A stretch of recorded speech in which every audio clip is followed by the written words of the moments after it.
en 2012 lorsque vous visitez le site des thermes.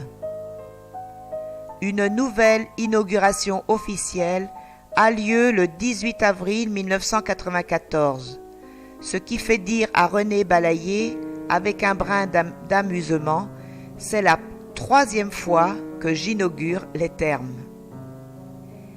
L'association ne ménage pas ses efforts pour faire connaître le site des thermes. Participation aux foires du tourisme, à des foires expos, au rassemblement des aînés ruraux, organisation des nuits de la Mayenne, accueil de manifestations, animations diverses. En 1996, un syndicat d'initiative est créé qui deviendra Office de tourisme, une étoile.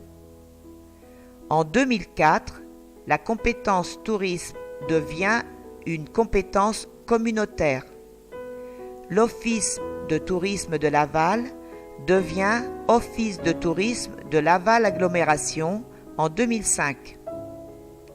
À l'Assemblée générale d'Interamnes de janvier 1997, la décision est prise de s'affilier à la FFRP. La section randonnée voit le jour sous l'impulsion de Claude Perrier. Une boucle d'entrame de 8 km est organisée conjointement par Interamnes et la FRRP, à 2 reprises, les 2 et 9 mars 1997.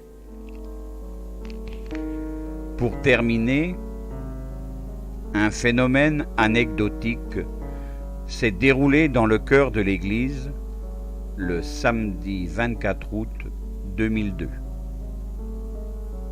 Vers 12h30, on commença à entendre de sinistres craquements.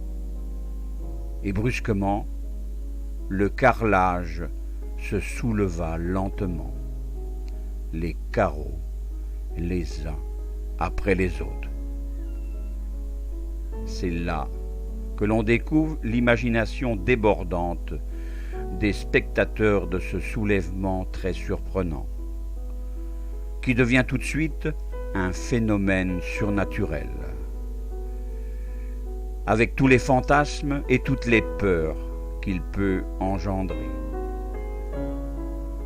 En réalité, que s'était-il passé ?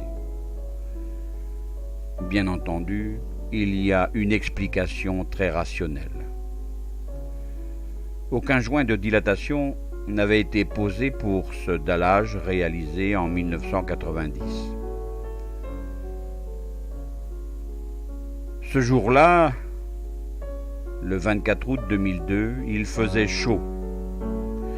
Une célébration venait de se dérouler.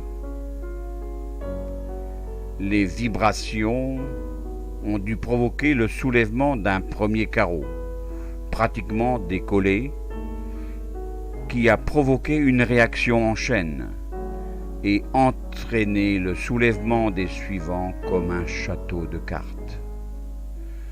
Ce soulèvement s'est réalisé à un endroit où l'encollement des carreaux était moins solide, à l'endroit des fondations de la salle froide des thermes, qui se prolonge dans l'église actuelle. Ainsi, l'on put découvrir les limites est des thermes sans fouiller.